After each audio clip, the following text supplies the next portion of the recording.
በስመ አብ ወወልድ ወመንፈስ ቅዱስ አሐዱ አምላክ አሜን። እንዴት ዋላችሁ? በምሕረት በጸጋው የደገፈን እንደ ቸርነቱ ጊዜ የሰጠን አምላካችን በጌታችን በመድኃኒታችን በኢየሱስ ክርስቶስ ስም የተመሰገነ ይሁን። እንደ ጌታ ምሕረት ካቆምንበት በመቀጠል ዛሬ እግዚአብሔር ለኛ ያዘጋጀውን እንሰማለን። አጭር ጸሎት እናደርጋለን። ቅዱስ አባታችን እግዚአብሔር በሰማያት የምትኖር የሕይወታችን ጌታ የነፍሳችን ጠባቂና እረኛ አምላካችን አባታችን እረኛችን ሆይ እናከብርሃለን፣ እናመሰግንሃለን። ቸርነትና ምሕረትህ በሕይወታችን ዘመን ሙሉ እየተከተለን ዛሬም በአንተ መልካምነት በፊትህ ስላለን እናመሰግንሃለን። ብዙ ራርተህልን፣ በብዙ ደግፈህን፣ በብዙ ጸጋ ከኛ ጋር ሆነ ደስ የማይሉትን ቀናትና ዘመናት እያሻገርክ ከሁሉ በላይ በሆንከው በአንተ አርፈን እንድንኖር ምሕረትህ በዝቶልናል። የማምለጥ አለት የመሸሸጊያ ዋሻ ሆነህልናል። እናመሰግንሃለን። ጌታ ሆይ ለመልካምነትህ ደግሞ ዛሬም የቃልህን ደጅ በመክፈት ለልባችን የሚሆን ምክር፣ ትምህርት፣ ተግሳጽ ወደኛ ሕይወት እንዲመጣ እንድትረዳን እኛም አንተን እንደሚሰማ የምንሰማበት ጸጋ እንዲበዛልን እንለምንሃለን። ቅዱስ አባታችን እግዚአብሔር ሆይ ቃልህን የሚጋፋ ምክርህን የሚጋፋ የሰውን ሕይወት ለማራቆት የሚሰራ ክፉ ኃይል በአንድ ሰው ላይ እድል እንዳይኖረው በነገር ሁሉ እንድትረዳን እንለምንሃለን። አንተ አስተምረን፣ ጸጋ በክርስቶስ ይብዛልን። ደግሞም እግዚአብሔር ሆይ በልዩ ልዩ ነገር ለሚጨነቁ ግራ ለሚገባቸው ጠላት እግዚአብሔር ሆይ በክፋትና በብዙ ወጥመድ ለሚይዛቸው ቀኝ እንዲዘረጋ ደግሞ አብረውን ማምለክም ማገልገልም እየፈለጉ በብዙ ድካም የተያዙትን በያሉበት እንድትረዳ እንድትፈታ እግዚአብሔር ሆይ ልባቸውን ምክራቸውን ማፍጠንህ እንድታመጣ አንተ ጌታ ሆይ ከመልካም ነገር እንዳይጎድሉ እንድትረዳቸው እንለምንሃለን። በርቀት ሆነው ይህን ጉባኤ ለሚካፈሉም ጸጋና ሰላም በክርስቶስ እንዲበዛላቸው እንለምንሃለን። ቅዱስ አባታችን ልዑል እግዚአብሔር ሆይ እንደ ምሕረትህና እንደ ቸርነትህ ይህንንም ስለምታደርግና ሁሌም ስለምትረዳን እናመሰግንሃለን። እግዚአብሔር አምላካችን ሆይ በምድራችን የሚሰማውን ክፉ ወሬ አንተ እንድትቆጣጠረው ጌታ ሆይ የሰውን ሁሉ መዳን ከክፉ ማምለጥ የምትሻ ሁሉን የምትወድ አባት ሆይ የሰው ሕይወት በየሰበቡ እየቀጠፈ ደም በመጠጣት በዚች ምድር ላይ የሰለጠነውን ክፉ ጌታ ሆይ አንተ እንድታስረው ትውልዱንም በአንተ ቸርነት ወደ አንተ እንድታቀና እንለምንሃለን። እግዚአብሔር አምላካችን ሆይ ችግር ባለባቸው ስፍራዎች ሁሉ እጅህ እንድትዘረጋ እግዚአብሔር ሆይ ሕዝብህንም ከመከራ እንድታድን አቤቱ አምላካችን በወጀብ ባውሎ መንገድ ያለህ አንተ እጅህን ዘርግተህ በመከራ ውስጥ ላሉቱ አንተን የሚያዩበትን ማስተዋል እንድትሰጥ የነፍሳችን ጠባቂና እረኛ የሆንከውን ለመንጋው የምትራራውን አንተን ማየት እንዲችሉ ራስህን በዚህ ሁሉ ነገር ውስጥ እንድትገልጥ እንለምንሃለን። እግዚአብሔር ሆይ ስለ ሁሉም ነገር እናመሰግንሃለን። ሁሌም ስለምትወደን እንወድሃለን። ክብር፣ ምስጋና፣ ኃይልም ላንተ ይሁን በጌታችን በኢየሱስ ክርስቶስ ስም አሜን። በኤፌሶን ምዕራፍ 4 ቁጥር 11 ላይ የተጻፉትን በሮሜ ምዕራፍ 12 ከቁጥር 6 ጀምሮ እስከ 8 ተጽፎ ከምናገኛቸው እግዚአብሔር ለቤተ ክርስቲያን በክርስቶስ ኢየሱስ በኩል የሰጣቸውን ልዩ ልዩ አገልግሎቶች በተመለከተ በሁለቱ የመጽሐፍ ቅዱስ ክፍሎች ውስጥ ያሉቱ በተለይ በኤፌሶን ምዕራፍ 5 ቁጥር 11 ላይ ካሉት ጋራ በንጽጽር ስናይ በሮሜ ላይ የተጻፉት ዝርዝሮች ከነዚያ ጋራ አብረው የሚቆጠሩ የሚደመሩ መሆናቸውን ከተመለከትን በኋላ በሁለቱ ከተጻፉት በተለየ ሁኔታ ማገልገል፣ መስጠትና መማር የሚሉ ተጨማሪ 3 ስጦታዎች ተመዝግበዋል። ከነዚህ ማገልገል የሚለውን በተመለከተ ባለፈው ሳምንት በነበረን ጊዜ ስለ አገልግሎት አገልጋይ የሚለው ቃል ከተወሰደበት የግዕዝ ቃል በመነሳት አገልግሎት ክህነት እንደሆነ ካህን የሚለውም ቃል አገልጋይ ማለት እንደሆነ ተርጉመናል። ክህነት በልዩ ልዩ ቤተ እምነት እንዳለ ያው ማገልገል የሚል ትርጉም እንዳለውም በምሳሌዎች አይተናል። በብሉይ ኪዳንም ሆነ በአዲስ ኪዳን እግዚአብሔር ራሱ በጠራው መጥራት ብቻም ሳይሆን ጸጋን በሰጠው የሚገለገል አምላክ እንደሆነ ማንም ፈልጎ መርጦ የሚያገለግለው ሳይሆን ተመርጦና ተጠርቶ የእግዚአብሔር በሆነ ኃይል የሚያገለግለው እንደሆነ እግዚአብሔር ራሱ በመረጣቸውና የራሱን ጸጋ ባበዛላቸው ሰዎች የሚገለገል አምላክ መሆኑን ተመልክተናል። ከዛም ባሻገር በብሉይ ኪዳንም ሆነ በሐዲስ ኪዳን እግዚአብሔር ሰዎችን የሚጠራው ወደ ራሱ ነው።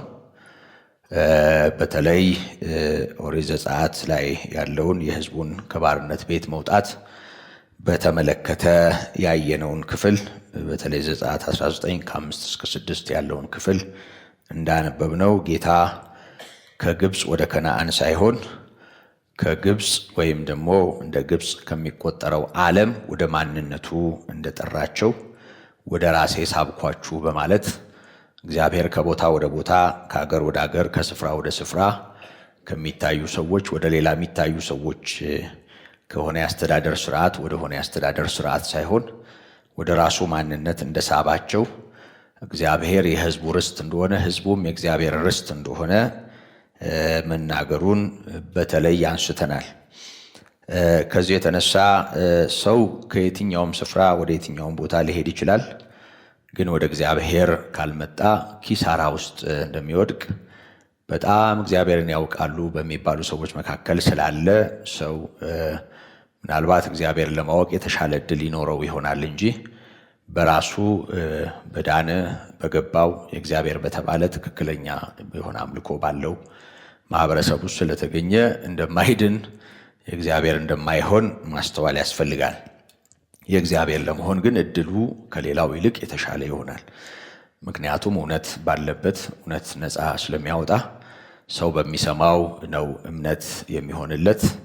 እምነትም ከመስማት ነው ተብሎ እንደተጻፈ መስማትም የእግዚአብሔርን ቃል ነው ስለሚል ወይም በእግዚአብሔር ቃል ነው ተብሎ ስለተጻፈ ስለዚህ የእግዚአብሔርን ቃል ሰው የሚሰማበት እድል ማግኘቱ ለመዳን ትልቅ እድል ነው። ግን ቃሉ በተነገረበት ሁሉ ሰው በትክክል ወደ ቃሉ ባለቤት ይመጣል ማለት ላይሆን ይችላል። በጣም ብዙ ሰው ከስፍራ ስፍራ ነው የሚሄደው። ከሆነ የአምልኮ ስታይል ወደ ሆነ ሌላ ስታይል ነው የሚሻገረው። ከሆነ የአምልኮ ልማድ ወደ ሆነ ሌላ የአምልኮ ልማድ ወይ የባህል የአምልኮ ስርዓት ለውጥ ወይም የቤተ እምነት ለውጥ ወይም ደግሞ የአምልኮ ስፍራ ለውጥ ሰዎች ያደርጋሉ።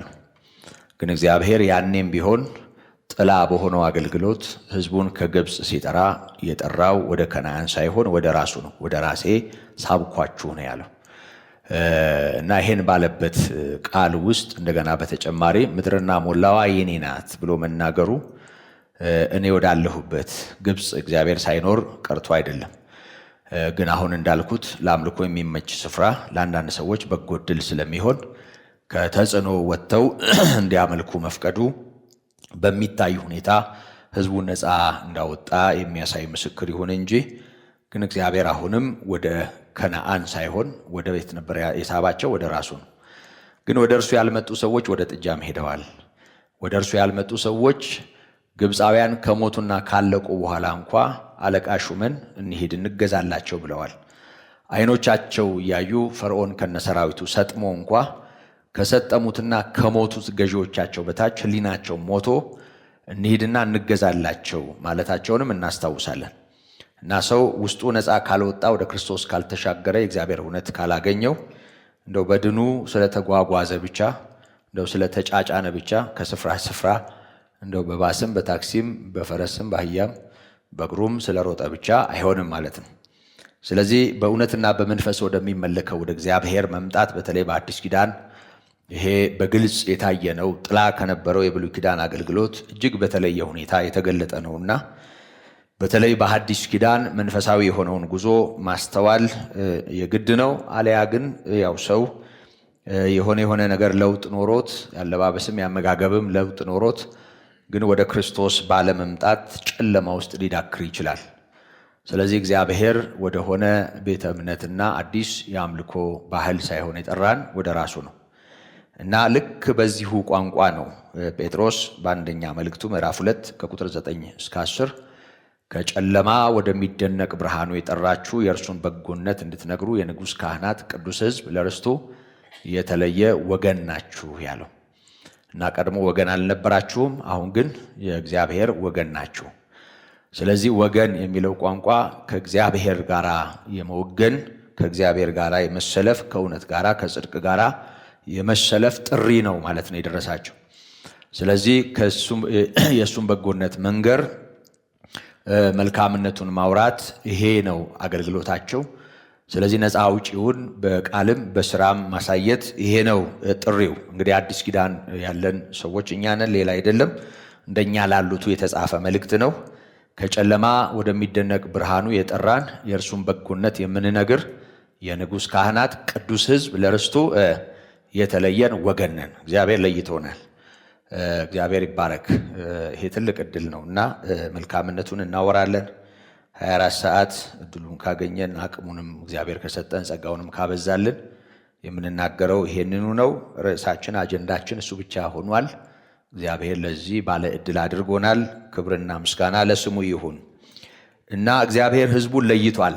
እግዚአብሔር ሕዝቡን ሲለይ በሚታይ ሁኔታ ሕዝቡን ሲለይ ቅዱስ የሆነው እግዚአብሔር ቅዱስ ለሆነው ለሱ እንዲለዩለት ሲያደርግ እንግዲህ ቅዱስ ማለት ልዩ ማለት ነው።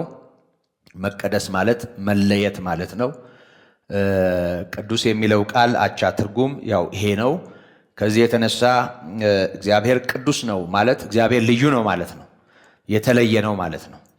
መጽሐፍ ቅዱሳችንን ቅዱስ መጽሐፍ ስንል ከሌሎች መጽሐፍቶች ከሌሎች ስነ ጽሑፎች ይለያል ማለታችን ነው። ልክ እንደዚህ ሁሉ የእግዚአብሔር ሕዝብም ቅዱስ ነው ስንል እንደው ዝም ብሎ ለምዶብን አንዳንድ ጊዜ ዝም ብለን ስለለመድነው እንለዋለን። ሁለተኛ ቅዱስ የሚለው ቃል በአይምሯችን ንጹሕ የሚል ትርጉም ነው ያለው። ልክ ነው፣ ንጹሕ ነው፣ ምንም ችግር የለውም። ግን ቅዱስ ማለት ልዩ ማለት ነው። ከምንድን ነው ሰው የሚለየው? በብሉይ ኪዳን እግዚአብሔር በብዙ ነገር ሕዝቡን ለመለየት ሕግ ሰጥቷል። እንግዲህ ባለፈው አጽፌያችኋለሁ። በሚበሉት፣ በሚለብሱት፣ በሚሰዉት መስዋዕትም ሆነ በሚሰዉበት ስፍራ፣ በቅብዓ ቅዱሱ፣ በዕጣኑ፣ ሰንበትን በማክበር፣ በነዋያተ ቅድሳቱ ለአምልኮ በሚገለገሉባቸው አልባሳት እና በሚያመልኩበት ስፍራ እና በሚነኳቸው እና በማይነኳቸው በሚሳቡ ተሳቢ እንስሳት በሚያመሰኳና በማያመሰኳው መካከል ወይም በማያመነዥገው መካከል ራሱ እግዚአብሔር ሲለይ እናያለን። ምስጋናቸው የተለየ እንዲሆን እና ከአሕዛብ በብዙ ነገር እንዳይነካኩ አሕዛባዊ የሆኑ የአምልኮ ጠባዮችና የኑሮ ልማዶች ጭምር እንዳይዟቸው እግዚአብሔር ተናግሯል።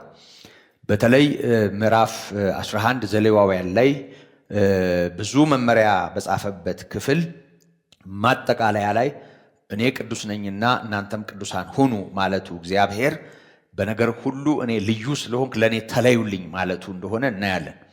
ያ ማለት በምድር ላይ ካለው እግዚአብሔርን ከማያመልከው መደዴ ከሆነው ካልተገራው ካልተገረዘው ዝም ብሎ ከሚኖረው ማህበረሰብ በእያንዳንዱ ነገር ከሚበሉት ከሚለብሱት ጀምሮ ከሚነኩት ከሚቀመጡበት ጀምሮ ከበዓል አከባበራቸው ጀምሮ ከለቅሶ ስርዓታቸው ጀምሮ ከደስታ ስነ ስርዓታቸው ጀምሮ በነገር ሁሉ እንዲለዩ የክህነት አገልግሎቱም እንደ ቤተ ጣዖቱ እንዳይሆን በነገር ሁሉ እንዲለዩ እግዚአብሔር አድርጓል።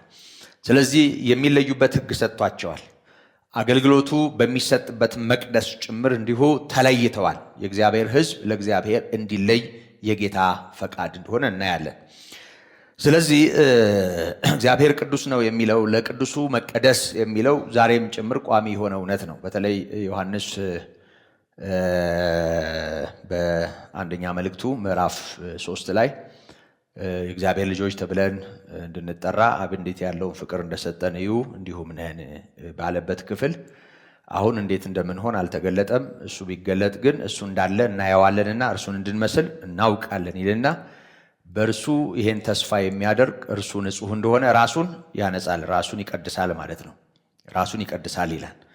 ስለዚህ እግዚአብሔር በዚህ መጠን ለልጅነት ከጠራን፣ ከዚህ ጨለማ ዓለም ካወጣን፣ ከባርነት ቀንበር ከፈታን፣ ለእርሱ የተለየን ለርስቱ የተለየን ወገን እንድንሆን እግዚአብሔር ከወሰነልንና በዚህም መጠን ደግሞ የሚጠብቀን ክብር ታላቅ ከሆነ ይሄ የጠራን ጌታ ታላቅ ነውና ለዚህ ታላቅ ነገር ጠርቶናልና እርሱ ቅዱስ እንደሆነ ከሱ ጋር አብሮ ለመቆጠር የሚያስችል መቀደስ፣ መለየት እና መንጻት ያስፈልጋል ማለት ነው። ይሄንን ማለቱን ማስታወስ ተገቢ ነው።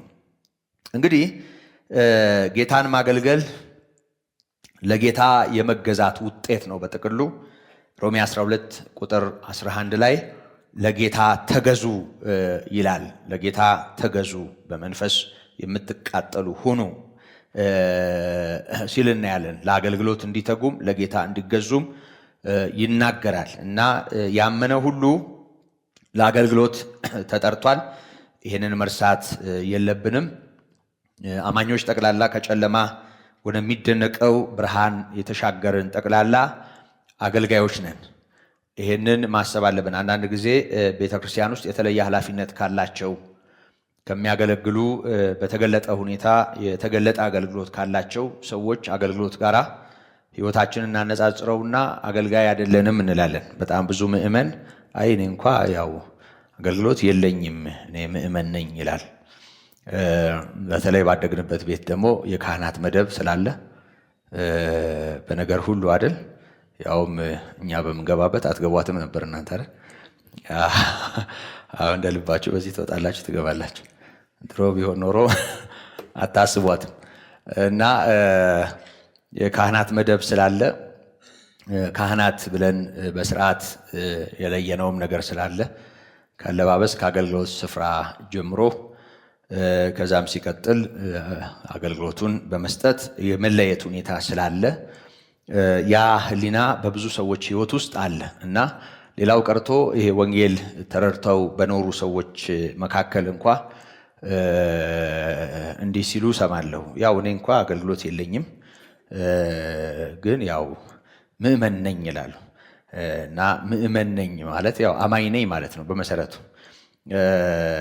ግን ያው አማኝ ሁሉ አገልጋይ ነው።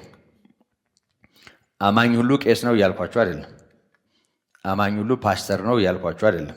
አማኝ ሁሉ ተአምራት ያደርጋል እያልኳቸው አይደለም። አማኝ ሁሉ በልዩ አይነት ልሳን ይናገራል እያልኳቸው አይደለም። ግን አማኝ ሁሉ አገልጋይ ነው ማለት ልዩ ልዩ የአገልግሎት ስጦታዎችን ቅዱሳት መጽሐፍት በዚህ አይነት መልኩ ሲነግሩን እግዚአብሔር አካሉን ለመጥቀም በአንድ አካል ላይ ተመሳሳይ ብልት እንዳላለው እንዲሁ ማለት ሁሉ እጅ አይደለም፣ ሁሉ ጆሮ አይደለም፣ ሁሉ አፍንጫ አይደለም፣ ሁሉ እግር አይደለም። በአንድ አካል ውስጥ እያንዳንዱ ብልት አካሉን እንዲጠቅም ሆኖ ተፈጥሯል። ስለዚህ ሁሉ እጅ እንዳልሆነ ሁሉ ሁሉም አንድ አይነት አገልግሎት አይኖረውም። እግዚአብሔር በአካል ውስጥ ልዩ ልዩ ስጦታን በማኖር ነው አካልን ያገጣጠመው። ከዚህ አኳያ ሁሉ እጅ አይደለም፣ ሁሉ እግር አይደለም። ልክ እንደዚሁ ሁሉም እንደሌላው አይደለም። አስተማሪ የሆነ ወይም ደግሞ ሰባኪ ወንጌል የሆነ ወይም ደግሞ የመመገብ የእረኝነት ስጦታ ያለው በዝርዝር በምናነሳቸው በምንማራቸው እውነቶች ውስጥ ባሉት ስጦታዎች የሚያገለግሉ በተለየ ሁኔታ የሚያገለግሉ ሰዎች ይኖራሉ። ግን አገልግሎት ስንል ሁሉንም ነው የሚመለከተው። ማለት ወደ አገልግሎቱ ዘርፍ ስንመጣ የኔ አገልግሎት በዚህ ነው፣ እግዚአብሔር እኔን በዚህ ጸጋ እንዳገለግል ጠርቶኛል ብለን እግዚአብሔር በእኛ ውስጥ ባስቀመጠው መጠን ማገልገላችንን ማለት እጅ ነው፣ ጆሮ ነው፣ አፍንጫ ነው የማለት ያህል እንናገር ይሆናል እንጂ ልክ እንደ እጅ እግርም እንደ አይን ጆሮም እንደ አፍንጫ አንደበትም የራሱ ፋይዳ አለው። አንዱ ቢጎድል ያው ጉድለት ነው። ልክ እንደዚሁ ሁሉ በአገልግሎትም ውስጥ የኔ አገልግሎት እግዚአብሔር እኔን በዚህ እንዳገለግል እንደጠራኝ ይሰማኛል፣ ወይም ደግሞ ምስክር አለኝ፣ ወይም ደግሞ አውቃለሁ፣ ወይም ደግሞ ቤተክርስቲያን ታውቃለች ማለት እንችላለን። ከዛ ውጪ ግን የማያገለግል የሰውነት ክፍል የለም፣ ብልት የለም። አገልግሎቱ ጎልቶ ስለማይታይ ለዛ የምንሰጠው ቦታ ሊኖር ይችላል። አንዳንዱ የሰውነት ክፍል ከሌላው ይልቅ አሁን አይሁንና እስቲ ምረጥና ወይ ካይንህ ወይ ከጆሮህ ብትባል ወይ ካይንህ ወይ ደግሞ ምን ልበል ከሆነ ነገር ብትባል አንዱ ባይኖርህ እስቲ ምረጥ ብትባል እንደው ግድ ከሆነ እንደው አመጠህ ተቸግረህ ግድ ከሆነ እንደው ይሄኛው እሺ ይቅርልኝ ትል ይሆናል። እንደዛ አይነት ምርጫ የለም፣ ግን ትል ይሆናል። ከዛ ውጪ ግን ሁሉም እኩል አስፈላጊ ነው። እግዚአብሔር ከራስ ፀጉር አንስቶ እስከ እግር ጥፍር ሁሉንም በስርዓት እግዚአብሔር ማድረጉን እናውቃለን። ከዚህ የተነሳ የሁሉም ፋይዳ መናቅ የለበትም፣ አካልን ሙሉ የሚያደርግ ሁኔታ ስለሆነ። ነገር ግን አሁን ሁላችንም ልናስተውለው የሚገባ የክርስቶስ አካል ብልቶች ወደ መሆን የመጣን እኛ፣ እዛ ሕያው አካል ላይ የተጨመርን እኛ፣ ከክርስቶስ ጋር የተጣበቀን እኛ፣ ቤተክርስቲያን የምትባል የክርስቶስ አካል ውስጥ እንደ ብልት በግል ያለን እኛ ወደንም ጠላንም ላናስተውለው እንችላለን፣ ላናውቀው እንችላለን እንጂ ሁላችንም እንድናገለግል ሆነን አካሉ ላይ ተጣብቀናል። እና አገልግሎታችን የተለያየ መልክ ሊኖረው ይችላል። ከዚህ የተነሳ ምናልባት አገልጋይ የምንለው እዚህ ቆሞ የሚሰብከው ሊሆን ይችላል፣ ወይም የሚያስተናግደው ሊሆን ይችላል፣ ወይም የሚዘምረው ሊሆን ይችላል፣ ወይ በተገለጠ ሁኔታ የተገለጠ ስራ የሚሰሩ ሰዎችን እሷ የዚህ ቤተክርስቲያን ወይም እሱ የዚህ ቤተክርስቲያን እንትን ነው እንትናት ልንል እንችላለን። ግን የአካሉ ብልት ከመሆን እዛ አካል ላይ ከመገጠም ነውና ህይወት የሚጀምረው። ከዚህ የተነሳ ሁላችንም የዚህ እውነት ምስክሮች ነን፣ አገልጋዮች ነን እና ከጨለማ ወደሚደነቅ ብርሃኑ የጠራችሁ የእርሱን በጎነት እንድትነግሩ የንጉሥ ካህናት ቅዱስ ሕዝብ ለርስቱ የተለየ ወገን ናችሁ። ስለዚህ የእሱን በጎነት የምንናገር መዳናችን በራሱ ክርስቶስ አዳነኝ የምንል ከሆነ እንደ ዳንም በሕይወታችን ምስክር ካለ የእሱን ማዳን፣ የእሱን ፍቅር፣ የእሱን በጎነት የምንናገር አገልጋዮች ነን። የሚያዩን ሁሉ ክርስቲያኖች በመሆናችን የክርስቶስ በመሆናችን የሚያውቁን ሁሉ የሚያድነው ጌታ እኛን እንዳዳነን የሚያውቁበት እድል አላቸው። ስለዚህ አገልጋዮች ነን፣ ሁላችንም አገልጋዮች ነን። እኔ የአገልግሎት ድርሻ የለኝም ማለት አንችልም።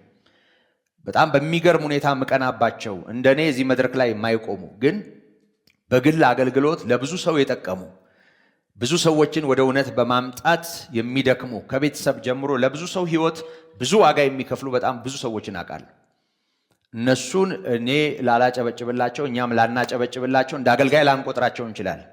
ግን የጌታ ማዳር እየተናገሩ የጨነቀውን ከክርስቶስ ውጭ አታርፍም እያሉ በክርስቶስ ብታምን እኮ ይሄ ይለወጣል እያሉ እኔን ያሳረፈኝ ክርስቶስ ነው፣ እኔን ያዳነኝ ክርስቶስ ነው፣ እኔን የፈታኝ ክርስቶስ ነው እያሉ እግዚአብሔር ለነሱ ያደረገላቸው ምሕረት እየተናገሩ ምንም እንኳ ይሄንን እንደው ተቀበል እንኳ ባይሉ እንኳ እኔን አሳርፎኛል፣ እኔን አድኖኛል፣ እኔን ጠቅሞኛል ማለት የቻሉ ሰዎች መልካምነቱን በጎነቱን በሕይወታቸው እየተናገሩ ዓለምን የሚኮንን ሕይወት ነው ይሄ። የማያምነውን የሚኮንን ሕይወት ነው ይሄ። የእሱን መልካምነት መናገር ባንደበት በጣም እጅግ የታደል ሰዎች የምናደርገው ነው። አንዳንዱ ሰው ይሄንን ላያስተውለው ይችላል፣ እንደ ቀላል ነገር ሊቆጥረው ይችላል። ያ ብቻም አይደለም።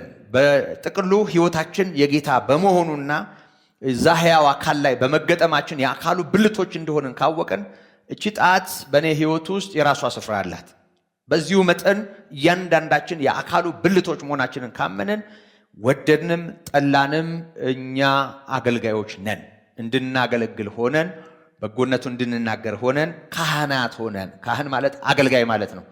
ካህን ማለት አገልጋይ ማለት። ካህን ማለት የጠመጠመ ቄስ ማለት አይደለም። የቃሉ ትርጉም አገልጋይ ማለት ነው። ቄስ ማለት ሊሆን ይችላል፣ ሌላም ማለት ሊሆን ይችላል። እንደሚያገለግለው አገልግሎት መጠን ይህ አገልጋይ ነው ልንል እንችላለን። ግን ካህን ማለት አገልጋይ ማለት እንጂ ቄስ ማለት አይደለም።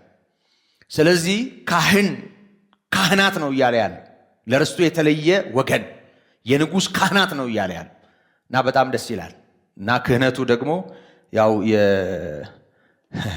የሄልዮቱ መቅደስ፣ የነ ዲያ መቅደስ፣ የፍልስጤም አማልክት መቅደስ፣ የነ በአሊም መቅደስ አገልጋዮች እንዳሉ ሁሉ ደግሞ የንጉሥ ካህን የልዑሉ አንዴ በዛ በወንጌል በጣም በነደደበት ዘመን ገና ይሄ እንዳሁኑ የተሐድሶ የሚለው ስም እንዲጎልቶ ሳይወጣ ኦርቶጴንጤ የሚል ስም ነው ወጥቶ የነበረው። ኦርቶዶክስና ጴንጤን ያው አዳቅሎ ማለት ነው። እነዚህ ኦርቶጴንጤዎች፣ ለነገሩ ኦርቶጴንጤን ብሎ ስም ያወጣው የራሳችን ወንድም ነው። አንድ አገልጋይ ስሙን አሁን መናገር አልፈልግም። በጣም ቀልደኛና ተናጋሪ ነው እና እያገለገለ እንደው ጴንጤ እንዳይሉን በሰላመ ቅዱስ ገብርኤል እንላለን አለ። ኦርቶዶክስ እንዳይሉን ደግሞ ኢየሱስ ኢየሱስ እናበዛለናል። ግራ ሲገባቸው ሰኮንዶና ሚስቱ አረጉትና ኦርቶ ጴንጤ ያሉናል። እና ሰኮንዶና ሚስቱ የሚገባችሁ ከሆነ ማለት ነው የሚገባችሁ አለ አዋዝ አሁንም አለ የሚገባችሁ ከሆነ ማለት ምግብ ነው። አልጫና ቀይ ሰኮንዶና ሚስቱ የተለያየ ወጥ ማለት ነውና እንደሱ አይነት ስም ለምን እንደወጣለት ባይገባኝም እንደዛ የሚባል ምግብ እንደነበረ አስታውሳለሁ። እና በዛ ቋንቋ ተናገረ። እንደ ቀልድ በቃ በአገልግሎት መካከል ተናገረው። ይሄ ስም ይወጣል ከቤት ይከተላል ጎረቤት እንደሚባለው ያችን ጨለፍ አረጉና የወንጌል ተቃዋሚዎች ኦርቶ ጴንጤ ያሉት አገልግሎቱ ማለት ነው። እና በዛን ጊዜ አንድ አገር አንድ አውሊያ ባላውሊያ ነበረ አሉ ዶጬ የሚሉት እና እዛ ቤት እናቱ የምታገለግልና እዛም ቤት እሱም ውሃ የሚያመላለስ አንድ ልጅ እና ኦርቶ ጴንጤ ብሎ ሲሳደብ አንድ ዞር አለና አንተ ኦርቶ ዶጬ ያለው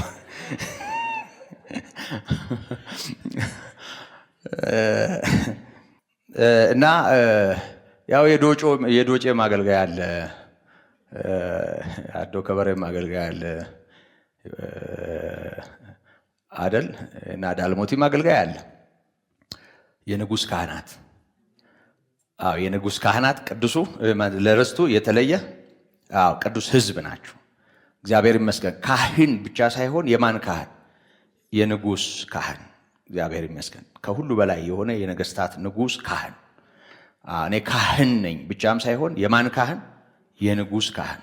በቃ የልዑሉ ከሁሉ በላይ ያለው የትልቁ ካህን ለርስቱ የተለየ ወገን እና ይሄንን ስም ቤተክርስቲያን ለአገልግሎት ለጌታ ስም ስታወጣ አይደለም የወረስነው። ይሄ በማመናችን የጌታ በመሆናችን ከጨለማ በመውጣታችን ሌሎቹ ነገሮች ቤተክርስቲያን እውቅና ከመስጠቷ ጋር ሊገናኝ ይችላል። ለምሳሌ ጢሞቴዎስ ያለውን ነገር አይተው እጅ በመጫን እግዚአብሔር በውስጡ ላስቀመጠው ጸጋ እውቅና ሰጡ ሽማግሌዎች።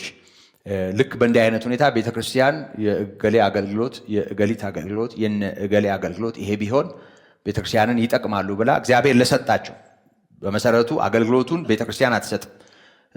እግዚአብሔር ለሰጣቸው በመንፈስ ቅዱስ በውስጣቸው ላኖረው እግዚአብሔር እነሱን ለጠራበት ለዛ እውነት ቤተክርስቲያን እውቅና ትሰጣለች እንጂ ቤተክርስቲያን ይህን አገልግሎትም አትሰጥም። እውነቱን ለመናገር የአገልግሎቱም ጸጋ የመንፈስ ቅዱስ ነው እንጂ የሰው አይደለም። ይሄ እንዳለ እውነት ሆኖ አሁን የምንላችሁ የክህነት አገልግሎት ግን ልንገራችሁ ቤተክርስቲያን የሰጠችን ሳይሆን ራሱ የጠራን ጌታ ከጨለማው ስልጣን ያወጣን ጌታ። ይሄ ቤተክርስቲያንን የሚመለከት ቃል ቅዱስ ሕዝብ የሚለው እንግዲህ ያኔ እስራኤል ዘሥጋን ነው የሚመለከተው። አሁን ግን ቤተክርስቲያን ነው የሚመለከተው። ቅዱስ ሕዝብ ለርስቱ የተለየ ወገን። ያኔ እስራኤል ለእግዚአብሔር የተለየ ወገን ነው። በያዕቆብ 12ቱ ልጆች የተመሰረተችዋ እስራኤል የእግዚአብሔር ርስት የተባለ ሕዝብ ነው። ስለዚህ እግዚአብሔር ሕዝቤ ብሎ ሲናገር ከአሕዛብ ሁሉ የተለዩትን እነዚህን ሰዎች የሚመለከት ነው። እነዚህን ሰዎች የሚመለከት ነው።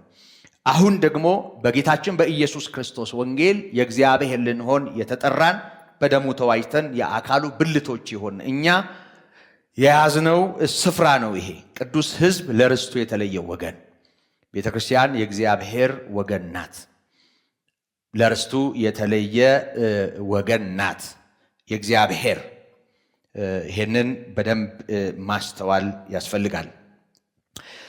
እንደተሰጠን ስጦታ መጠን መትጋት፣ በእምነትና በተስፋ በትህትና እግዚአብሔር በሰጠኝ ጸጋ ነው ብሎ ማገልገል ወይም ደግሞ በማገልገል መለየት እግዚአብሔር ለጠራው እና በትክክል ደግሞ እግዚአብሔር እንደጠራው ልዩ ልዩ ስጦታ እንደሰጠው የሚያስተውል ምእመን ባህሪ ወይም ደግሞ ጠባይ ነው።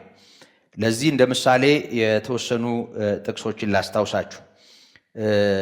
አንደኛ ጢሞቴዎስን ብዙ ጊዜ ስለምለው ብዙዎቻችሁ በቃል ልታስታውሱት የምትችሉት ይመስለኛል።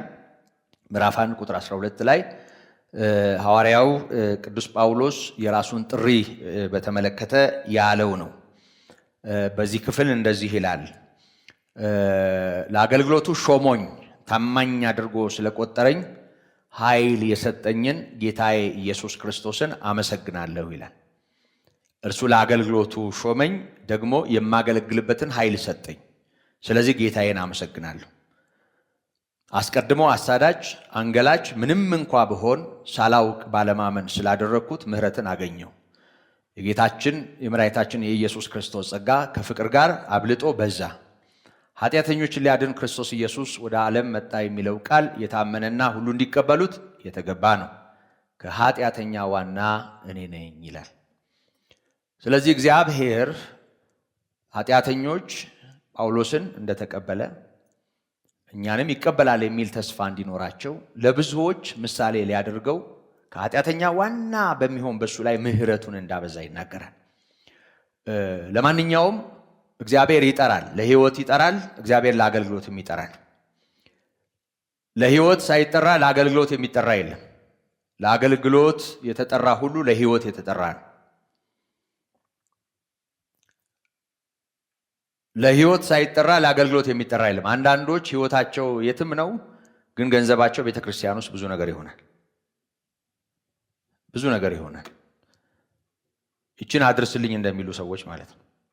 ቋጥረው ጠቅለው ይችን አድርስልኝ እንደሚሉ ሰዎች ጧፉንም ዕጣኑንም ሌላውንም ይችን እዛ ስጥልኝ የስለት ነው እንደሚሉ ሰዎች በጣም ብዙ ሰዎች በዚህም ሳይድ ከወንጌል ጋር በተያያዘ በጣም ብዙ ሰዎች ገንዘባቸው ቤተክርስቲያን፣ ንብረታቸው ቤተክርስቲያን፣ ቁሳቁሶቻቸው ቤተክርስቲያን ሊሆኑና እነሱ ግን ሌላ ሊሆኑ ይችላሉ። ይሆናል እንደዚህ እና ይመስላል እያገለገሉ እንዳሉም ሊያስቡ ይችላሉ። እንደሚያገለግሉም ሊሰማቸው ይችላል። ግን እግዚአብሔር በተውሶ ዕቃ ከተገለገለም ለምህረት አይሆንም። እግዚአብሔር እንደሱ ተጠቅሞ ያውቃል። እስራኤልን በዙሪያ ባሉ አሕዛብ እነሱን እንደ ጨንገር ተጠቅሞ፣ እንደ በትር ተጠቅሞ፣ እንደ ጅራፍ ተጠቅሞ ሲሸነቁት እናየዋለን። ነገር ግን ወደ አዲሱ ኪዳን ስንመጣ ግን ጌታ ፈጽሞ ባዳናቸው ሰዎች ጌታ ኢየሱስ እኮ ጠራቸው ከእርሱ ጋር ሊያኖር አደል? ሕይወቱን አካፈላቸው።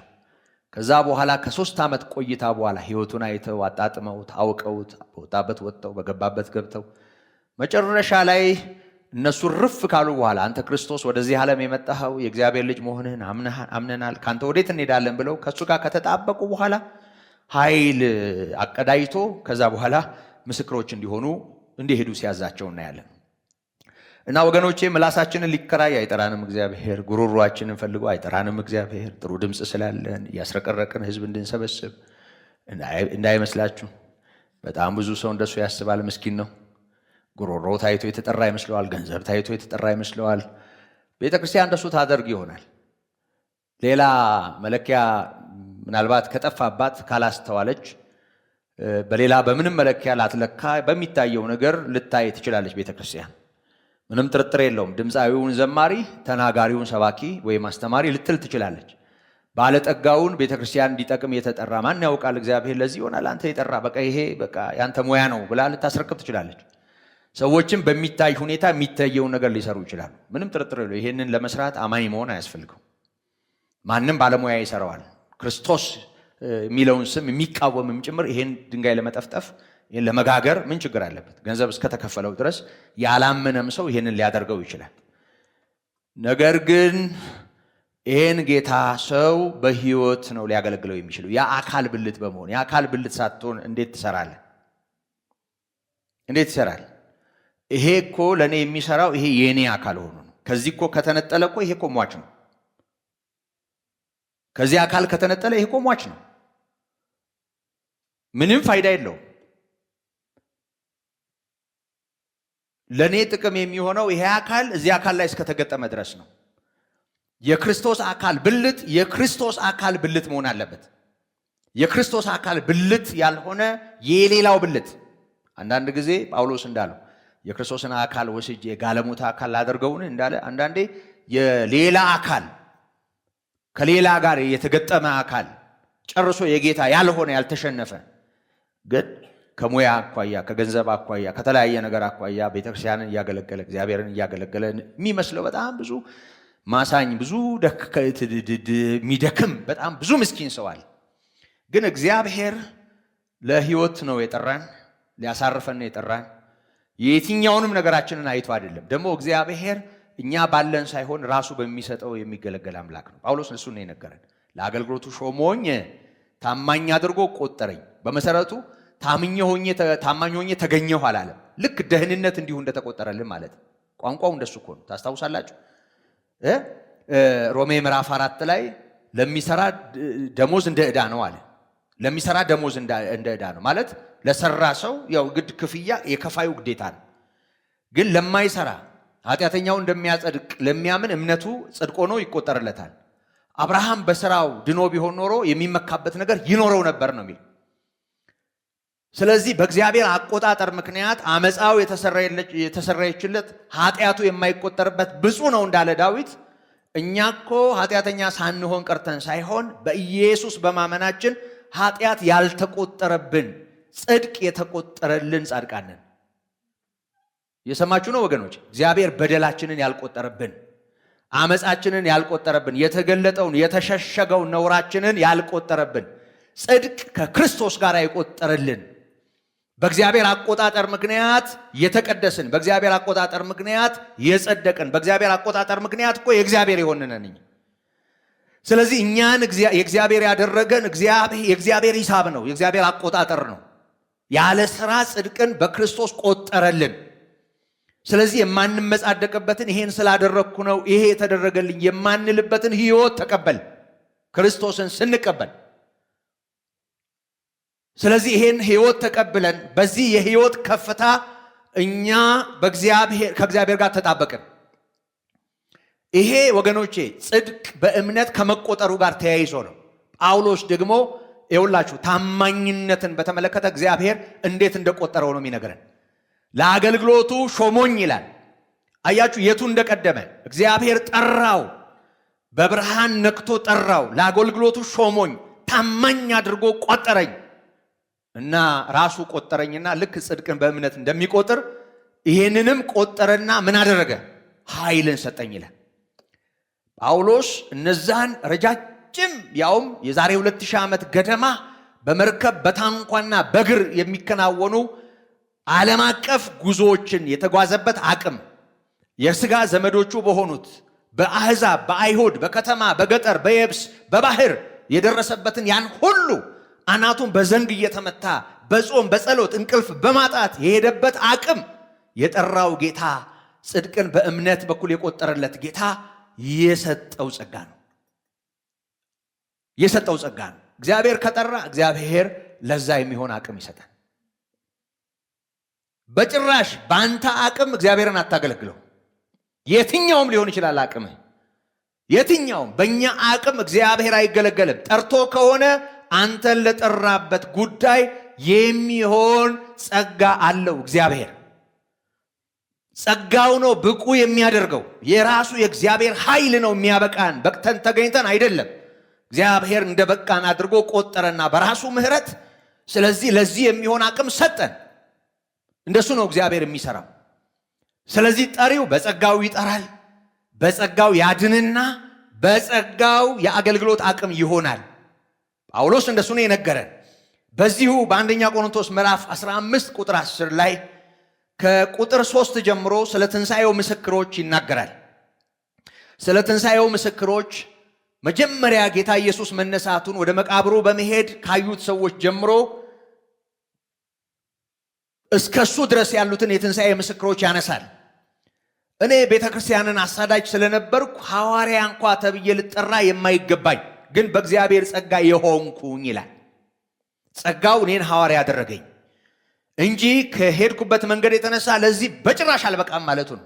አንደኛ ቆሮንቶስ 15:9 እና 10 ነው ያስታውስኳችሁ የነበረው። እኔ ከሐዋርያት ሁሉ የማንስ ነኝና ይልና የእግዚአብሔርን ቤተክርስቲያን ስላሳደድኩ ሐዋርያ ተብዬ ልጠራ የማይገባኝ ነገር ግን በእግዚአብሔር ጸጋ የሆንኩኝ ነኝ። ለእኔም የተሰጠኝ ጸጋ ከንቱ አልነበረም ይልና ከሁላቸው ይልቅ ደከምኩ ይላል እና ዳሩ ግን ከኔ ጋር ያለው የእግዚአብሔር ጸጋ ነው እንጂ እኔ አይደለሁም። እና ብዙ ጊዜ እንደምናነሳው በጣም የሚያስቀናው የሐዋርያው የጉዞ እና በአጠቃላይ አገልግሎት ተጋድሎ ለዚህ የጠራው ጌታ ከሰጠው ጸጋ ጋር የተገናኘ ነው እና ባጭሩ እግዚአብሔር ለሕይወት ይጠራል። ለሕይወት የጠራውን ነው ለአገልግሎት ጸጋን በመስጠት ወይም ደግሞ የማረውን ነው ጸጋን በመስጠት ለአገልግሎቱ የሚያበቃው።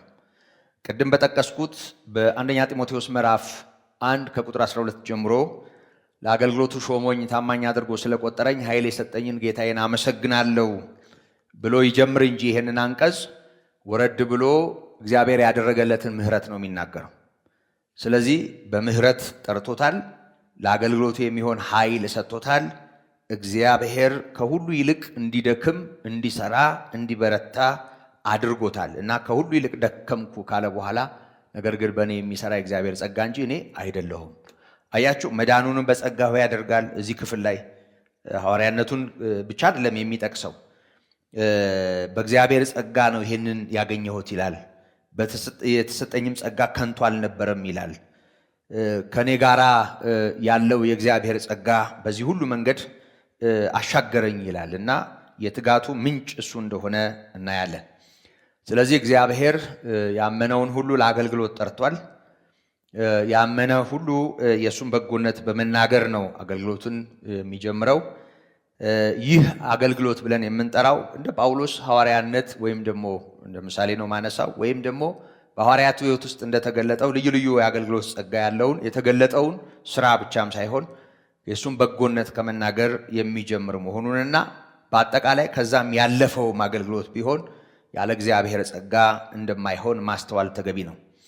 አንደኛ ጴጥሮስ ምዕራፍ 4 ቅዱስ ጴጥሮስም ይሄንኑ ይነግረናል። ምዕራፍ 4 ቁጥር 1 ላይ እንደዚህ ይላል፣ ክርስቶስ በሥጋ ስለ እኛ መከራን ስለተቀበለ ከእንግዲህ ወዲህ በሥጋ ልትኖሩ በቀረላችሁ ዘመን እንደ እግዚአብሔር ፈቃድ እንጂ እንደ ሰው ምኞት እንዳትኖሩ እናንተ ደግሞ ያን ሐሳብ እንደ ዕቃ ጦር አድርጋችሁ ያዙት ይላል።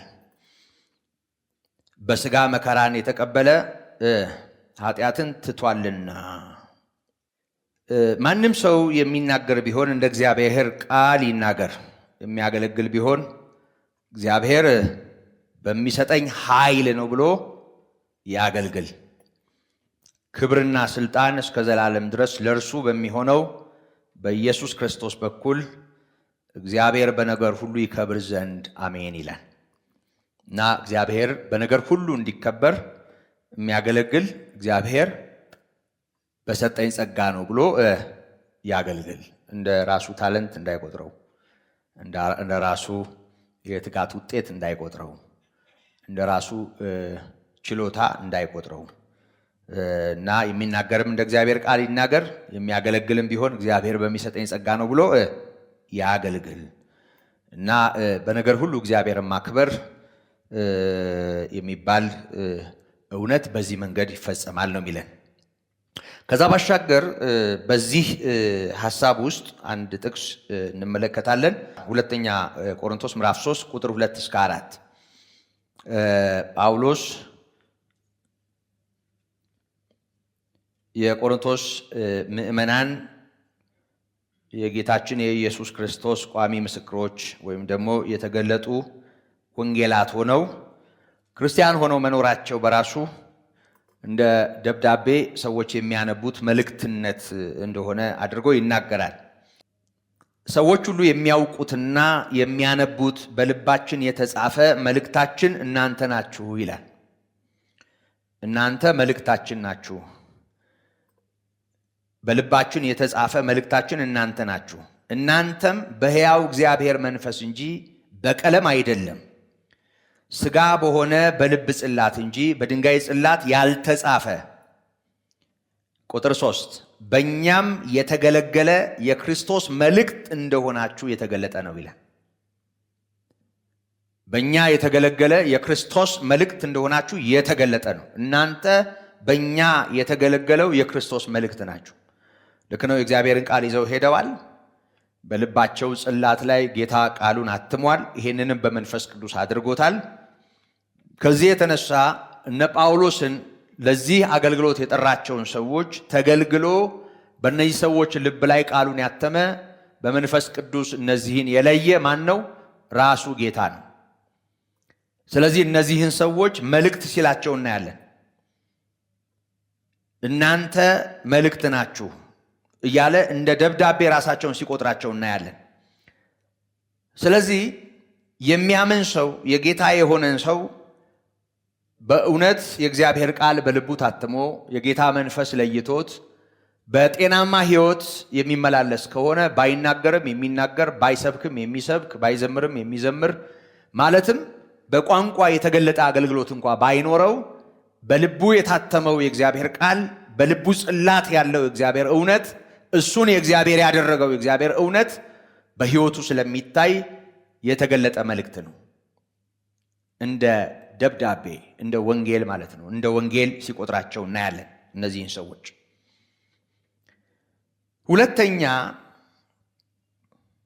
ሁለተኛ ጌታን በመገዛት እንደ ሎሌ ልናገለግለው ይገባል። እንደ ሎሌ ልናገለግለው ይገባል። እንደ ሎሌ ማለት እንደ ባሪያ ማለት ነው። አሁን እንደ ዳነ ሰው እግዚአብሔር ምሕረት እንዳደረገለት ሰው ከጨለማ ወደሚደነቀው ብርሃን እንደተሻገረ ሰው የሕይወታችን ምስክር ክርስቶስ ሆኖ በሕይወታችን እግዚአብሔር ይታያል። እንደተገለጠ ወንጌል ሆነን የእሱን በጎነት እያወራን እየተናገርን ጌታን እናገለግላለን። ከዛ ባሻገር ግን እግዚአብሔር በሕይወታችን ባስቀመጠው ቅድም እንደ ምሳሌ ባነሳሁት በልዩ ልዩ አይነት አገልግሎት እግዚአብሔርን የምናገለግል ሰዎች እንደ ሎሌ ወይም ደግሞ እንደ ባሪያ ልናገለግለው ይገባል። ጌታን እንደ ሎሌ ወይም እንደ ባሪያ ልናገለግለው ይገባል። ለጌታ ተገዙ የሚለው ቃል ይህንን ነው የሚያሳየው። መገዛት ማለት ምን ማለት ነው? ለጌታ ተገዙ። ባለፈውም ጠቆም አድርጌያቸዋለሁ። ገላትያ ምዕራፍ 4 ላይ እርስ በርሳችሁ እንደ ባሪያ ተገዙ ይላል። እንደ ባሪያ እርስ በርስ ማለት አንዱ ለሌላው ይገዛ በፍቅር። ስለዚህ መገዛት ማለት ራስን እንደ ሎሌ እንደ አገልጋይ መስጠት ማለት ነው። ስለዚህ ለተጠራንለት አገልግሎት እግዚአብሔር በልባችንና በሕይወታችን ላስቀመጠው ሸክም መገዛት እሱ ባርነት ነው፣ እሱ አገልጋይነት ነው፣ እሱ ሎሌነት ነው። ሎሌ ማለት ባሪያ ማለት እንደሆነ ሁላችንም ይገባናል። ከዚህ ጋር በተያያዘ ወገኖቼ ጌታ በልጁ በኢየሱስ ክርስቶስ ደም ዋጅቶ የራሱ አድርጎናል። በደሙ የእግዚአብሔር ለመሆን ተጠርተናል። ከዛም ባሻገር እግዚአብሔር በውስጣችን ባስቀመጠው ጸጋ የክርስቶስ ባሪያ ሆነን የምናገለግል እንድንሆንም ይጠበቃል። አንደኛ ቆሮንቶስ ምዕራፍ 6 ከቁጥር 19 ጀምሮ እስከ 20 ይህንን ቃል ነው የሚያሳየን። በዋጋ መገዛታችንን የራሳችን እንዳይደለን የገዛን እሱ የሕይወታችን ባለቤት መሆኑን ይነግረናል። የሕይወታችን ባለቤት ጌታ ኢየሱስ ነው። የሕይወታችን ባለቤት ጌታ ኢየሱስ ነው ማለት ጌታችን መድኃኒታችን ኢየሱስ ክርስቶስ ይህንን አካል ገዝቶታል። እኛ የራሳችን አይደለንም ማለት ነው። ሥጋችሁ ከእግዚአብሔር የተቀበላችሁት በእናንተ የሚኖረው የመንፈስ ቅዱስ ቤተ መቅደስ እንደሆነ አታውቁምን ካለ በኋላ በዋጋ ተገዝታችኋልና ለራሳችሁ አይደላችሁም ይላል። ለራሳችሁ አይደላችሁም። ቁጥር 20 መጨረሻ ላይ ስለዚህ በስጋችሁ እግዚአብሔርን አክብሩ። እግዚአብሔር የሚከብረው በዚህ ማንነት ነው ማለት ነው፣ በዚህ አካል። በስጋችሁ እግዚአብሔርን አክብሩ ማለት በስጋችሁ እግዚአብሔርን አክብሩ ማለት ይሄ አካል የእናንተ አይደለም። እግዚአብሔር የማይፈቅደው ነገር በዚህ አካል አይደረግ ማለቱ ነው። ከላይ ጀምሮ በዝሙት ርኩሰት ከመውደቅ ጋር ተያይዞ ከጋለሞታ ጋር ሩካቤ ከመፈጸም ጋር ተያይዞ ወይም ደግሞ ከሌሎች ሰዎች ጋር ህብረት ከማድረግ ጋር ተያይዞ መመሪያ ያስተላልፋል። ከዝሙት ሽሹ ይላቸዋል። ያ ማለት በዚህ ቋንቋ ይሄንን አካል የገዛው አካል አለ፣ የሱ ነው ይሄ አካል፣ የእናንተ አይደለም፣ የፈለጋችሁትን ልታደርጉ አትችሉም ማለቱ ነው። ስለዚህ የገዛው አካል ነው ባለቤቱና የሱ ፍቃድ በእናንተ ህይወት ይሁን፣ እግዚአብሔር ይክበር። በምንድን ነው እግዚአብሔር የሚከብረው? ጌታ ይባረክ፣ ክብር ለእርሱ ይሁንና ማለት ብቻ ነው እግዚአብሔር የሚያከብረው የሚመስለን። ብዙ ጊዜ እንደሱ ነን። እንደውም አንዳንድ ጊዜ በቃ ይሄ ምንድነው በምን ቋንቋ ልግለጠው፣ ምን ብዬ ልጥራው ማለት አንዳንድ ነገሮች እንደው ይሄ በተለይ ያው እግዚአብሔርን ማክበር ምናምን የሚባለው ነገር በብዙ በቋንቋ ደረጃም ስለሚታወቅ ክብር ለእርሱ ይሁንና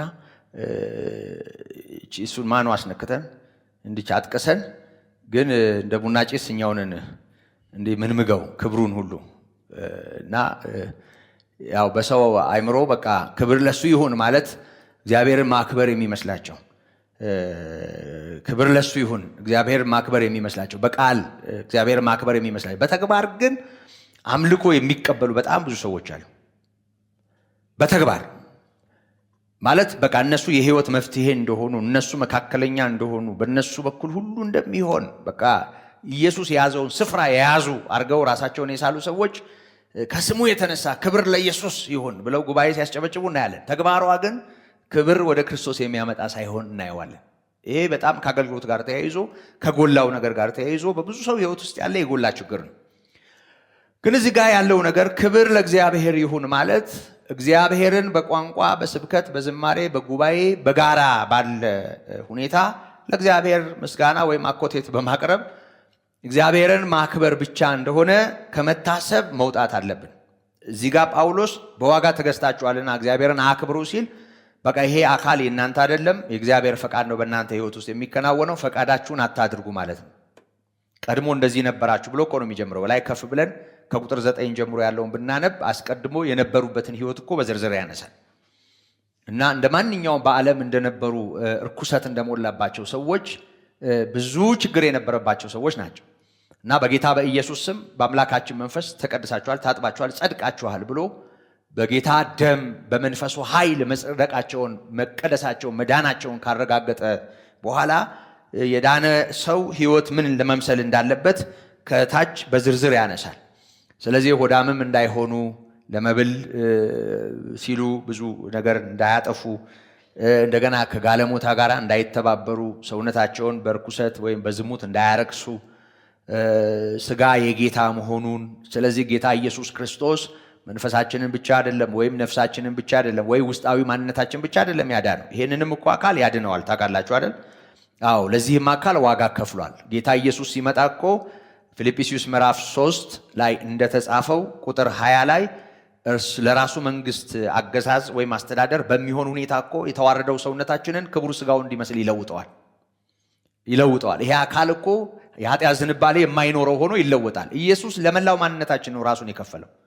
ፍጹም ሰው ነው የሆነው። ለፍጹም ሰውነት የተከፈለ ዋጋ ነው ኢየሱስ ፍጹም ሰው ነው ማለት በቃ መንፈሳችንን፣ ነፍሳችንን፣ ስጋችንን መዋጀት በሚችልበት ማንነት ነው የተገለጠው። ፍጹም ሰው ሆኗል። ስጋን ገንዘብ አድርጓል። ይሄን አካል ተዛምዶታል። ይሄ አካል ይለወጣል። ይሄ አካል ይዋጃል። የሰውነታችንን ቤዛነት እንቀበላለን። ይሄ ሮሜ 8 ላይ ተገልጧል። ስለዚህ የሰውነታችንን ቤዛነት በጌታችን በኢየሱስ ክርስቶስ ደም እንዳገኘን የምናምን ወይም ደግሞ እንደምናገኝ የምናምን ስለሆንን ለጌታ መገዛት ማለት መጀመሪያ ራስን ለክርስቶስ መስጠት ማለት ነው። ሮሜ 12 የመጀመሪያውን አንቀጽ አይተናል። ሰውነታችሁን ሕያው ቅዱስ መስዋዕት አድርጋችሁ ለእግዚአብሔር እንድታቀርቡ በእግዚአብሔር ርኅራኄ ለምናችኋለሁ፣ እሱም ለአእምሮ የሚመች አገልግሎታችሁ ነው ይላል። ስለዚህ ራስን ማቅረብ ማለት ነው። የሆነ ነገር ማቅረብ ሳይሆን ራስን ማቅረብ፣ የሆነ አገልግሎት መስጠት ሳይሆን ራስን መስጠት፣ የሆነ ስራ መስራት ሳይሆን መሰራት፣ የሆነ ነገር ማበጀት ሳይሆን መበጀት። ጌታ ይሄንን ነው የሚወስደው። ምንም እዚህ እኮ የገዛነውን ቁሳቁስ የገነባነውን እኮ በሲኖትራክ አይጭን እግዚአብሔር ወደ ላይ ወይ በታምራት አይወስድ፣ ቁሳቁስ አይወስድ። ከዚህ እኛ የምንነጠቀውም እኛ ነን። ምንም ነገር አይቀረውም። እዚህ ዩኒፎርምም አይቀርም። ምንም የሚቀር ነገር የለም። እኛን ነው ጌታ ኢየሱስ የሚፈልገው። ለእኛ ነው ራሱን አሳልፎ የሰጠ። ስለዚህ ይሄ አካል ይሄ ማንነት የኛ አይደለም እና በደንብ እናስተውል። የጌታ ፈቃድ በእኛ ህይወት ይከናወን። የጌታ ጸጋ ይብዛልን። ከፈቃዳችን ይልቅ ፈቃዱ፣ ከምንሻው ይልቅ መሻቱ፣ እኛ በተለያየ መንገድ እንደምንፈልገው ወይም እንደሚያስፈልገን ከምናስበው ይልቅ የእግዚአብሔር የገዛን ጌታ ባለቤታችን የሆነው የዚህ አካል ባለቤት የሆነው ጌታ እሱ የሚፈቅደው በእኛ ህይወት መኖሩ፣ በዚህ አገልጋይ መሆን ይጠበቃል በእግዚአብሔር ፊት። ያ ማለት ለጌታ መገዛት ነው። ለጌታ መገዛት ነው። በአንደኛ ቆሮንቶስ እዚሁ ምዕራፍ 7 ቁጥር 23 ላይ በዋጋ ተገዝታችኋል ይላል። የሰው ባሪያዎች አትሁኑ፣ ለጌታ ተገዝታችኋል፣ በዋጋ ተገዝታችኋል፣ በዋጋ ተገዝታችኋል። ታስታውሳላችሁ አንደኛ ጴጥሮስ ምዕራፍ 1 ከቁጥር 18 እስከ 19 ባለው ክፍል ከአባቶቻችሁ እንደወረሳችሁት በከንቱ ኑሯችሁ እንደሚያልፍ ይላል። ከአባቶች የሚወረስ ሀብትና ንብረት ይሄ ከንቱ በሆነው ኑሮ ያልፋል፣ ያልቃል ማለት ነው። ቤትና ንብረትም ቢሆን የተለያየ ቁሳቁስም ቢሆን በከንቱ ኑሮ ያልፋል። ከአባቶቻችሁ እንደወረሳችሁት በከንቱ ኑሯችሁም እንደሚያልፍ በብር ወይም በወርቅ አልተገዛችሁም ይልና ነውርና እድፍ እንደሌለው እንደ በግ ደም በክቡር በክርስቶስ ኢየሱስ ደም ተዋጅታችኋል ይላል። እኛ በደም የተገዛን የጌታ ነን። ኢየሱስ ጌታ ነው፣ ቋንቋ አይደለም። የዚህ አካል ባለቤት ነው። ይሄ አካል የእርሱ ሎሌ ነው፣ የእርሱ ተገዢ ነው። የጌታ ፈቃድ፣ የጌታ መሻት፣ የጌታ ኃይል የሚገዛው አካል ነው ማለታችን ነው። ይሄ ጌታ ቀድሞ ይገዙን ከነበሩቱ በጣም ይለያል። ቀድሞ ያው መናፍስት በጣም አስጨናቂ የሆኑ አጋንንት ሲገዙት የሚኖር የነበረ የሰው ልጅ ነው ከጨለማው ስልጣን ድኖ ወደ ፍቅሩ ልጅ መንግስት የፈለሰው። በአጠቃላይ እንደ ሰው ስናወራ በአጠቃላይ እንደ ሰው ልጅ ማለት ነው። ይሄ ለሁላችንም የተደረገ ቸርነት እንደሆነ እናውቃለን። እግዚአብሔር ከጨለማው ስልጣን አዳነን፣ ቤዛነቱንም ወዳገኘንበት ወደ ፍቅሩ ልጅ መንግስት አፈለሰን ነው ያለው ቅዱስ ጳውሎስ። እና እግዚአብሔር አፍልሶናል ከጨለማ ወደ አስደናቂው ብርሃን። ስለዚህ ወደ አስደናቂው ብርሃን እግዚአብሔር አፍልሶናል። ይሄ ያፈለሰን ጌታ ከባዱን ቀንበር ከኛ አውርዶ ቀሊል የሆነውን ሸክምና ቀንበር የሰጠን ጌታ ነው። ይህንን አስተውሉ። በማቴዎስ ምዕራፍ 11 ከቁጥር 26 ጀምሮ ያለውን ቃል ስንመለከት ጌታ ኢየሱስ ክርስቶስ እናንተ ደካሞች ሸክማችሁ የከበደ ወደ እኔ ኑ እኔ አሳርፋችኋለሁ አለ። እኔ አሳርፋችኋለሁ። እናንተ ደካሞች ሸክማችሁ የከበደ ወደ እኔ ኑ እኔ አሳርፋችኋለሁ። ይሄ ማለት ምን ማለት እንደሆነ ይገባናል። እና ገዳይ የሆነውን አስጨናቂ የሆነውን የዓለም የሆነውን የሰይጣን የሆነውን የሥጋ የሆነውን ከባድ የሆነውን የህሊና ሰላም የሚነሳውን ከባዱን ቀንበር ከኃጢአት ጋር የተያያዘውን ከጨለማው ስልጣን ጋር የተያያዘውን ከኛ አውርዶ እኛን ማሳረፍ የሚችል ጌታ እኔ አሳርፋችኋለሁ ብሎ ተናገረ። እና ይሄን ካለ በኋላ ከባዱን ቀንበር ከኛ ይሰብራል እንጂ ያለ ቀንበር አይለቀንም። ከባዱን ቀንበር ከኛ ይሰብራል እንጂ ያለ ቀንበር አይሰደንም። ከባዱን ሸክም ከኛ ያንከባልላል እንጂ ያለ ሸክምም አልተወንም። መንፈሳዊነት ማለት መዳን ማለት በቃ ከብዙ መልካም ካልሆነ ክፉ ነገር ድኖና አምልጦ ግን እንደገዛ ፈቃድና እንደገዛ ሐሳብ መኖር አይደለም። ጌታ ኢየሱስ ክርስቶስ በግልጽ ሸክሜን በላያችሁ ተሸከሙ ብሎ ተናግሯል። ቀንበሬን በላያችሁ ተሸከሙ ብሎ ተናግሯል። ሸክሜ ቀሊል ቀንበሬም ልዝብ ነውና። ስለዚህ ለነፍሳችን ረፍት የሰጠን ጌታ ቀላሉን ሸክም የማይመላልጠውን ልዝብ ቀንበር ደግሞ እንድንሸከም ይፈልጋል። ይሄ ጌታ የዋህና ትሁት መሆኑን ነግሮናል። የዋህና ትሁት የሆነው ጌታ ካስጨናቂው ነገር አድኖን ግን በደስታና በተስፋ የምንሸከመውን ቀሊል ሸክምና ልዝብ ቀንበር ሰጥቶናል። ይሄም ማለት ወገኖቼ የጌታ በመሆናችን የምንኖረው ለገዛ ጥቅማችን የምንኖረው ኑሮ ከጌታ ጋር ተጠምደን የምንኖረው ኑሮ እሱ ቀሊል የሆነ የማይመላልጥ ቀንበርና ሸክም ነው። እግዚአብሔር ዝም ብሎ ዝሮ አላረገንም፣ ዝም ብሎ አልበተነንም። ይሄ ህይወት እኮ ኃላፊነትና ግዴታ አለበት። ይሄ ያለንበት ህይወት አለብን እኮ ኃላፊነት አለብን እኮ ግዴታ። ካስጨናቂው አምልጠን በፍቅር ወደምንሸከመው ለጥቅማችን ወደምንሸከመው ቀሊል ሸክም እና ቀሊል ቀንበር ነው እግዚአብሔር የጠራን እና ያለ ሸክም አትሁኑ። ኃላፊነት የማይሰማው ዝም ብሎ የሚኖር ምን የማይገደው ዝም ብሎ እንቅልፋም አንሁን። ቅርታ አድርጉልኝ ለአማርኛ። እንሆናለን በቃ ዝም ብሎ ይሆናል። ምንም የማይገደው ዝም ብሎ ይኖራል። ኃላፊነት የማይሰማው ስለ ሰው መዳንም ቢሆን ስለ ሰው ወደ እግዚአብሔር ምሕረት መምጣትም ቢሆን በቤተ ክርስቲያን ስላለው አገልግሎትም ቢሆን የሱን በጎነት እንደመናገር በአካባቢው እንደተገለጠ ወንጌል የመኖር ግዴታም ቢሆን ይኸው ክርስትናውን እኮ ለብዙ ክፎች እኮ አሳልፎ የሰጠው ይሄን ጌታን ነፃ እንዳወጣው የሚያምን ግን ለስጋው ይህንን መሸፈኛ ለስጋው አርነት መሸፈኛ ያደረገ እንደፈለገ የሚሆን ምንም የማይገደው ሲፈልገው ባራኪ ነው፣ ሲፈልገው ተሳዳቢ ነው፣ ሲፈልገው ዓለም ውስጥ ነው፣ ሲፈልገው ቤተክርስቲያን ነው። በቃ መጥቶ እግዚአብሔር መሐሪ ነው ብሎ ከዘመረ በቂ ይመስለዋል። እና እንዲህ አይነቱን ዝህላልነት ይጎዳል። ጌታ ኢየሱስ ክርስቶስ ከጨለማው ስልጣን አድኖናል። ካስጨናቂው አስጨንቆ ከሚገዛው አስጥሎናል። አስጨንቆ ከሚገዛው በልዩ ልዩ የመናፍስት ስርዓት ውስጥ ያሉ ሰዎች በተለይ ከባዕድ አምልኮ ጋር የተያያዘ ክፉ ነገር ያለባቸው ሰዎች እንዴት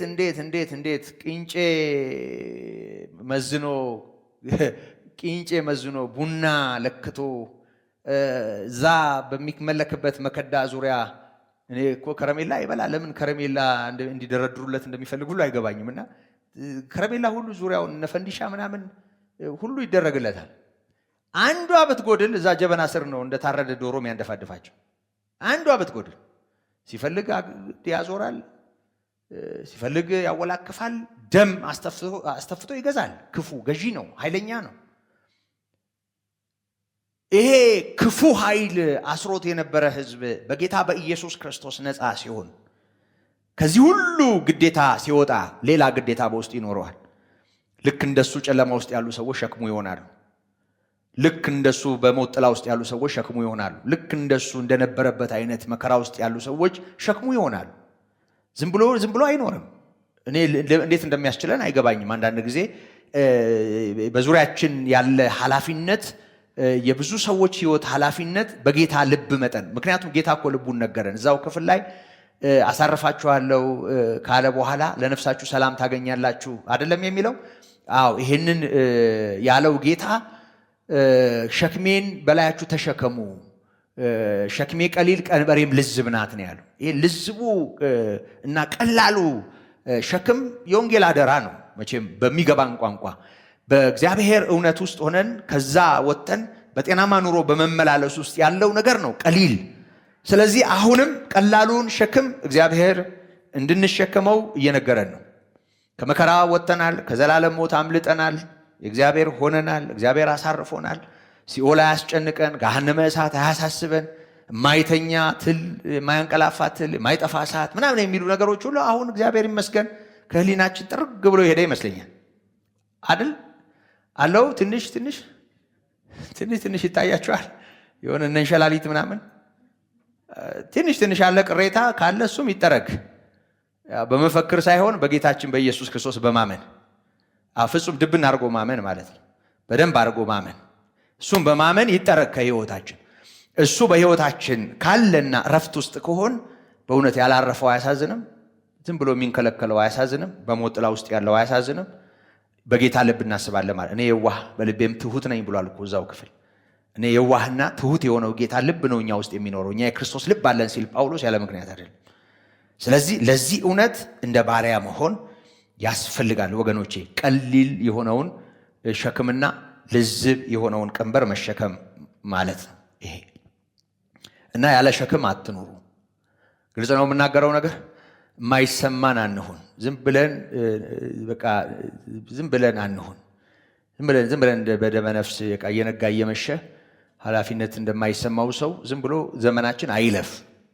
የምንጸልይም ሰዎች በፍቅር ብዙዎችን ይዘን በእግዚአብሔር ፊት የምንቀርብ ሰዎች ድሉን ስናገኝ ወንጌል ለመመስከር የምንዘጋጅ ሰዎች ጌታ ማገልገል በዚህ ሁሉ ነገር ነው። የግድ አገልጋይ ብሎ የሆነ ሰው እዚህ ባጅ እንዲለጥፍልን አንፈልግ። በአገልጋይነት ስም እንድንጠራ አንፈልግ። ምክንያቱም ጌታ ኢየሱስ ከከባዱና ከገዳዩ ያዳነን ደስ ብሎን ለምንሸከመውና ለማይከብደው ቀንበርና ልዝብ ሸክም እንደሆነም ጭምር እንዳረሳ እና ከጌታ ጋር ተቆጥረን ልዝቡን እንግዲህ ጳውሎስ ዕለት ዕለት የሚከብድብኝ የአብያተ ክርስቲያናት ነገር ነው። ይሄ ሁሉ ነገር ሳይገደኝ ይህን ሁሉ ነገር ሳልቆጥረው ሲል ምን ማለቱ ነው? እንደ ያ ሁሉ ነገር እንዴት ተቻለ? አያችሁ፣ ከጌታ ጋር የተሸከመው ነው። ጌታ አብሮ አለ። ቀንበር እኮ በመሰረቱ ሁለት በሬዎች የሚሸከሙት ነው አይደል? በዚህ በእርሻው ቋንቋ እዚህ ላይ የሚገባና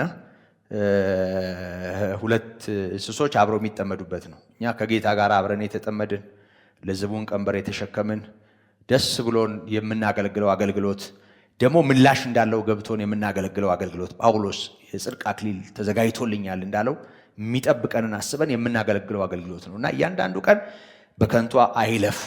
መመስከር ሲኖርብን እንመስክር፣ መናገር ካለብን እንናገር፣ መጸለይ ባለብን ጉዳይ እንጸልይ። ወረኞች ብቻ አንሆን። ዝም ብለን እንደ ፖለቲከኛው እዚህ ዓለም ውስጥ እንዳለው ሰው ዝም ብለን ለፍልፈን አውርተን ዝም ብለን አንተኛ፣ እንቅልፋም አንሁን። እንነሳ፣ አንበርታ፣ በእግዚአብሔር ፊት በቃ እንሁን። ይህንን ልዝቡን ቀንበር አብረን እንሸከም። እንደዛ ከሆነ እግዚአብሔር ለወንድሞቻችን ለወገኖቻችን እረፍት ይሰጣል።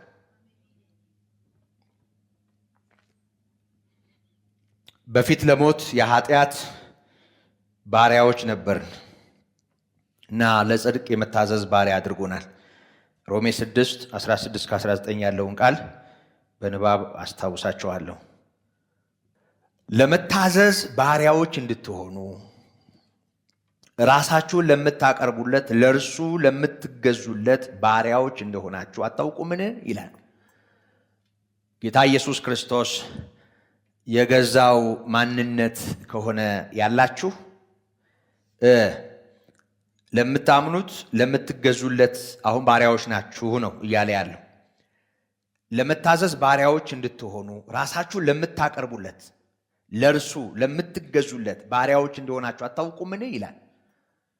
ሰው ለተገዛለት ባሪያ ነው። በጥቅሉ ለተገዛለት ማለት ለኃጢአት የሚገዛ የዛ ባሪያ ነው። ለጽድቅ የሚገዛ ደግሞ የዛ ምንድነው? ባሪያ ነው። ይኸውላችሁ ወይም ለሞት የኃጢአት ባሪያዎች ወይም ለጽድቅ የምታዘዝ ባሪያዎች ናችሁ። አሁን ለተቀበላችሁት ለታዘዛችሁት የትምህርት አይነት የምትገዙ ናችሁ እያለ አሁን የኛ ትምህርት አይነት ገብቶናል አይደል? አዎ የኛ ትምህርት አይነት የኛ ወንጌል አይነት ማለት እኛ የተቀበልነው ወደኛ የደረሰው እኛ ጋር የመጣው የትምህርት አይነት ገብቶናል። ለዚህ የትምህርት አይነት ከልባችን ታዘን ከሆነ ለዚህ የትምህርት አይነት ከልባችን ባሪያዎች ነን።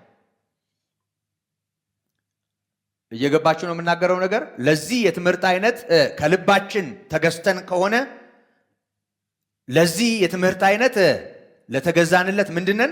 ባሪያዎች ነን። አስቀድማችሁ ይውላችሁ አስቀድማችሁ የኃጢአት ባሪያዎች ከሆናችሁ ለተሰጣችሁለት ለትምህርት አይነት ከልባችሁ ስለታዘዛችሁ ከኃጢአትም አርነት ወጥታችሁ ለጽድቅ ስለተገዛችሁ ለእግዚአብሔር ምስጋና ይሁን ይላል። አሁን ከኃጢአት አርነት የወጣ ሰው ለጽድቅ የተገዛ ነው። የኃጢአት ባሪያ የሆነ ሰው ደግሞ ለዛው አይነት ሁኔታ ባሪያ ነው። ይህንን ካለ በኋላ ስለ ስጋችሁ ድካም እንደ ሰው ልማድ እላለሁ፣ ብልቶቻችሁ አመፃ ሊያደርጉ ለእርኩሰትና ለአመፃ ባሪያዎች አድርጋችሁ እንዳቀረባችሁ እንደዚሁ ብልቶቻችሁ ሊቀደሱ ለጽድቅ ባሪያዎች አድርጋችሁ አሁን አቅርቡ። የኃጢአት ባሪያዎች ሳላችሁ ከጽድቅ ነፃ ነበራችሁ። እንግዲህ ዛሬ ከምታፍሩበት ነገር ያን ጊዜ ምን ፍሬ ነበራችሁ? ዛሬ የሚያሳፍር የቀደመው ሕይወት ምን ፍሬ ነበራችሁ? ምክንያቱም የዛ ነገር መጨረሻ ምን ስለሆነ? ሞት ስለሆነ። አሁን ግን ከኃጢአት አርነት ወጥታችሁ ለእግዚአብሔር ተገዝታችሁ ልትቀደሱ ፍሬ አላችሁ፣ መጨረሻውም የዘላለም ሕይወት ነው ይላል። ክብር ለእርሱ ይሁን። አያችሁ፣ አሁን ልንቀደስ፣ አሁን የመታዘዝ ባሪያዎች ልንሆን፣ አሁን ለጽድቅ ልንታዘዝ፣ አሁን ለተቀበልነው የወንጌል እውነት ወደኛ ሕይወት ለመጣው ብርሃን በመገዛት ባሪያዎች ልንሆን ተጠርተናል። መጀመሪያ ለኃጢአት ለሞት የኃጢአት ባሪያዎች ነበርን። አሁን ደግሞ ለጽድቅ የመታዘዝ ባሪያዎች እና ባርነት የሚለው ቃል በፊትም ነበር፣ አሁንም አለ። ገዢ ግን ተቀይሯል። አስጨናቂውና ገዳዩ ነበር በፊት የሚገዛው። አሁን ግን ለነፍሳችን የሚራራ ሸክሜ ቀሊል ቀንበሬ ልዝብ ናት ያለ የሚወደን የሚረዳን በጸጋው የሚደግፈን አሁን የዚህኛው ባሪያ ነን። ትምህርቱም ወንጌል ይባላል። ለተገዛንለት የትምህርት አይነት አሁን ምንድነን? ባሪያዎች ነን። ስለዚህ ኢየሱስ ጌታ ነው ስንል ኢየሱስ ይህን አካል ይገዛዋል ማለት ነው እና ቤተ ክርስቲያን ሁሉ በሁሉ የሆነ የእሱ ሙላት አይደለች? ሙላት ናት ማለት ምን ማለት ነው? እኛ ሰፈር በእኔ በኩል ይሞላል ማለት ነው። በሰማይ ያለው ጌታ እኔ ባለሁበት ስፍራ ይሄ የአካሉ ብልት ስለሆነ፣ ስለዚህ በእኔ በኩል እዚህ ጋር እየሰራ ነው፣ እናንተም ባላችሁበት ይሰራል። ስለዚህ ቤተ ክርስቲያን የእሱ ሙላቱ ናት እና ጌታ ኢየሱስ ጌታ የሆነለት አካል እና ልዝብ ቀንበር ቀሊል ሸክም የተሸከመ አካል ነው ይሄ እና እግዚአብሔር ካስጨናቂው አስጥሎ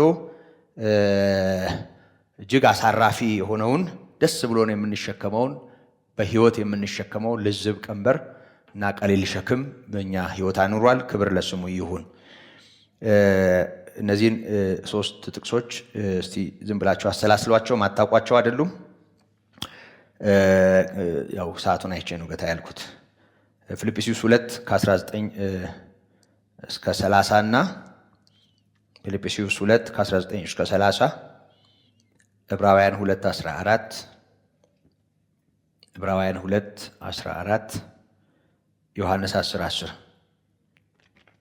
ዮሐንስ 10:10። የጌታ ጸጋ ይብዛላችሁ። እግዚአብሔር ይመስገን ስለነበረን ጊዜ።